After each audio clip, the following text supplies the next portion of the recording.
Continuação da leitura do livro O Livro do Desassossego, de Fernando Pessoa. Página 12. Será talvez, porque não tenho próximo de mim figura de mais destaque, de que o patrão Vasques, que põe muitas vezes essa figura comum e até ordinária, se me emaranha na inteligência e me distrai de mim. Creio que há símbolo. Creio, ou quase creio, que algures, numa vida remota, esse homem foi qualquer coisa na minha vida mais importante do que é hoje. Ah, compreendo. O patrão Vasques é a vida monótona e necessária, mandante e desconhecida. Este homem banal representa a banalidade da vida. Ele é tudo para mim, por fora, porque a vida é tudo para mim, por fora.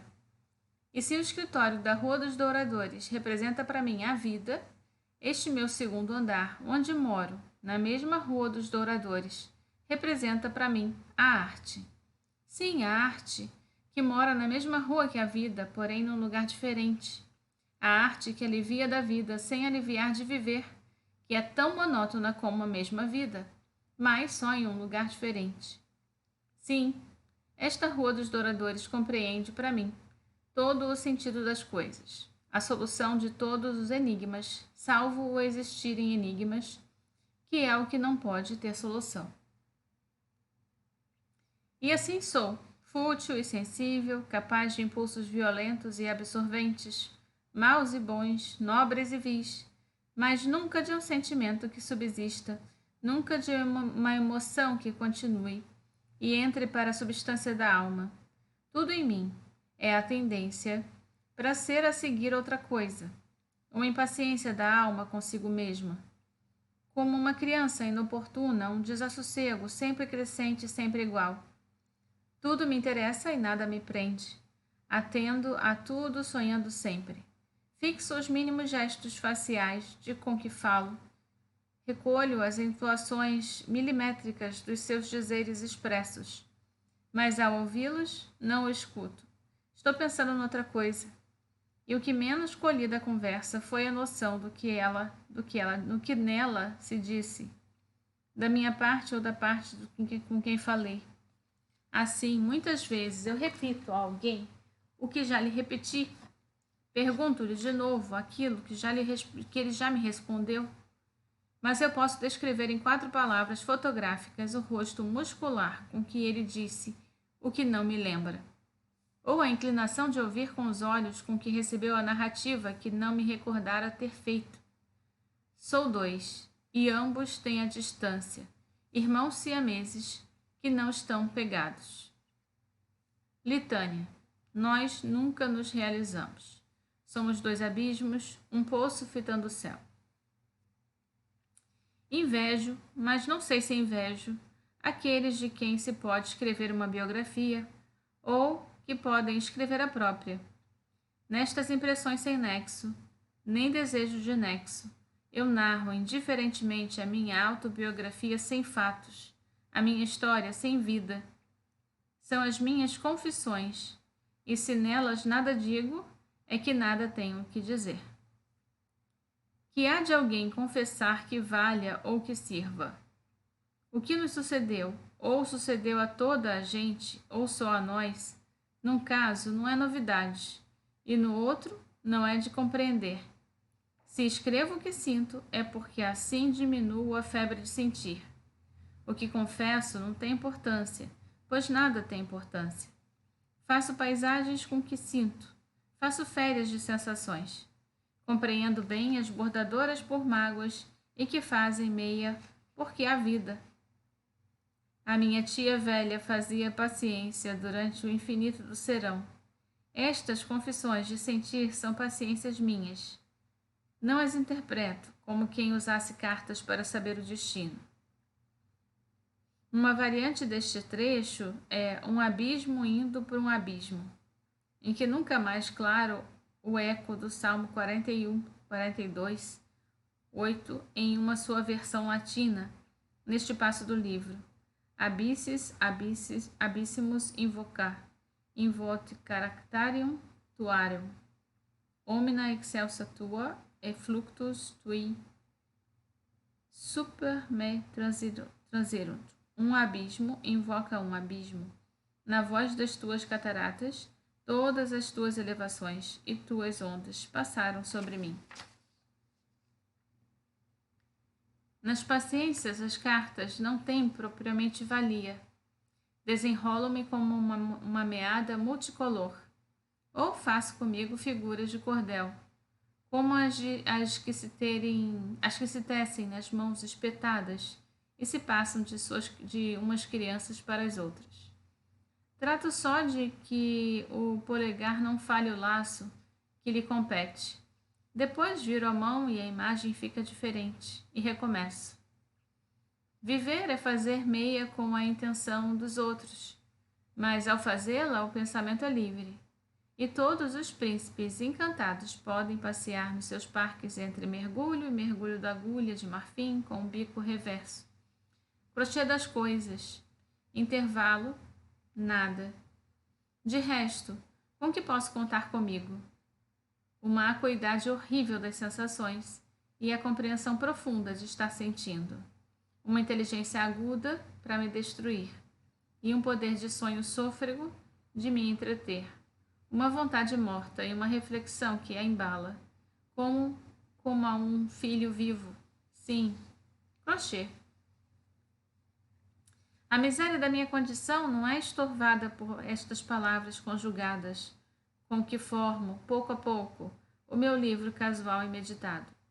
Subsisto nulo no fundo de toda expressão, como um pó indissolúvel do fundo do poço ou do fundo do copo, de onde se bebeu só água. Eu escrevo a minha literatura como escrevo os meus lançamentos, com cuidado e indiferença. Ante o vasto céu estrelado e o enigma de muitas almas, a noite do abismo incógnito e o choro de nada se compreender. Ante tudo isto, o que escrevo no caixa auxiliar e o que escrevo neste papel da alma são coisas igualmente restritas à rua dos douradores. Muito pouco aos grandes espaços milionários do universo. Tudo isto é sonho e fantasmagoria, e pouco vale que o sonho seja lançamentos com prosa de bom porte. Que serve sonhar com príncipes ou princesas, mais que sonhar com a porta da entrada do escritório? Tudo que sabemos é impressão nossa, e tudo que somos é impressão alheia. Melodrama de nós, que sentindo-nos, nos constituímos nossos próprios espectadores ativos, nossos deuses por licença da câmara. Saber que será má a obra que se não fará nunca, pior, porém, será que nunca se fizer. Aquela que se faz ao menos fica feita. Será pobre, mas existe, como a planta mesquinha no vaso único da minha vizinha aleijada. Essa planta é a alegria dela, e também por vezes a minha. O que escrevo e o que reconheço mal pode também dar os momentos de distração, de pior a um ou a outro espírito magoado ou triste. Tanto me basta, ou me não basta, mas serve de alguma maneira, e assim é toda a vida. Um tédio que inclui a antecipação, só de mais tédio. A pena, já de amanhã, ter pena de ter tido a pena hoje. Grandes emaranhamentos, sem utilidade nem verdade. Grandes emaranhamentos. Onde, encolhido num banco de espera da estação apeadeiro, o meu desprezo dorme entre o gabão do seu desalento. O mundo de imagens sonhadas de que se compõe por igual o meu conhecimento e a minha vida. Em nada me pesa, ou em mim dura o escrúpulo da hora presente. Tenho fome de extensão do tempo e quero ser eu sem condições. Conquistei palmo a pequeno palmo o terreno interior que nascera meu. Reclamei espaço e pequeno espaço, o pântano em que me quedara nulo. Parei meu infinito, mas tirei-me a ferros de mim mesmo. Devaneio entre Cascais e Lisboa. Eu fui parar em Cascais com a contribuição do patrão Vasques, de uma casa que tem no Estoril. Gozei antecipadamente o prazer de ir, uma hora para lá, uma hora para cá, vendo os aspectos sempre vários do grande rio e da sua foz atlântica. Na verdade, ao ir, perdi-me em meditações abstratas, vendo sem ver as paisagens aquáticas que me alegrava ir ver, e ao voltar, perdi-me na fixação destas sensações. Não seria capaz de descrever o mais pequeno pormenor da viagem, o mais pequeno trecho divisível. Eu lucrei estas páginas por ouvido e contradição. Eu não sei se isso é melhor ou pior do que o contrário, mas também não sei o que é. O comboio abranda é o cais do Sodré. Eu cheguei a Lisboa, mas não a uma conclusão. São horas, talvez, de eu fazer um único esforço de olhar para a minha vida. Eu vejo-me no meio de um deserto imenso. Digo, do que ontem literalmente fui, eu procuro explicar a mim próprio como cheguei aqui.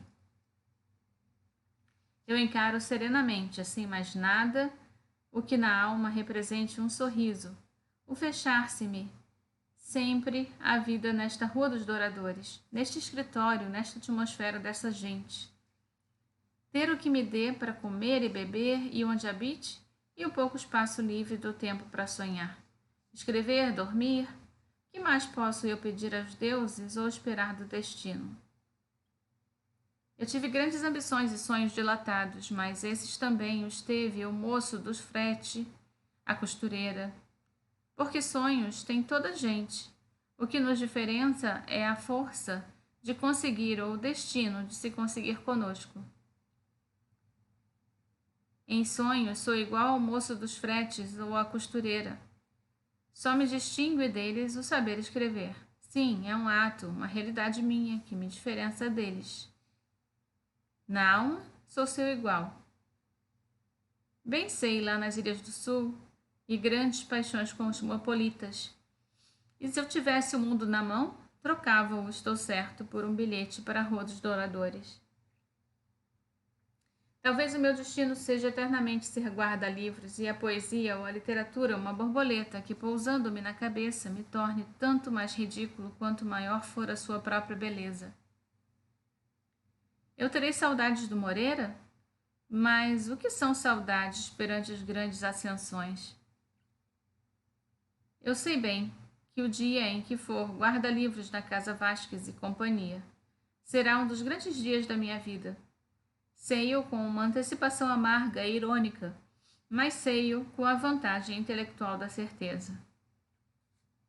No recôncavo da praia, à beira-mar, entre as selvas e as várzeas da margem, subia da incerteza do abismo nulo a inconstância do desejo aceso. Não haveria que escolher entre os trigos e os muitos, e a distância continuava entre cipestres. O prestígio das palavras isoladas, ou reunidas segundo um acordo de som, com ressonâncias íntimas e sentidos divergentes no mesmo tempo, em que se convergem a pompa das frases posta entre os sentidos das outras, malignamente dos vestígios, esperança dos bosques, e nada mais que a tranquilidade dos tanques entre os quintais da infância dos meus subterfúgios. Assim, entre os muros altos da audácia absurda, nos renques das árvores e nos sobressaltos do que se estiola, outro que não eu ouviria dos lábios tristes a confissão negada a melhores insistências. Nunca, entre o tinir das lanças do pátio por ver, nem que os cavaleiros viessem de volta da estrada, vista desde o alto do muro, haveria mais sossego no solar dos últimos.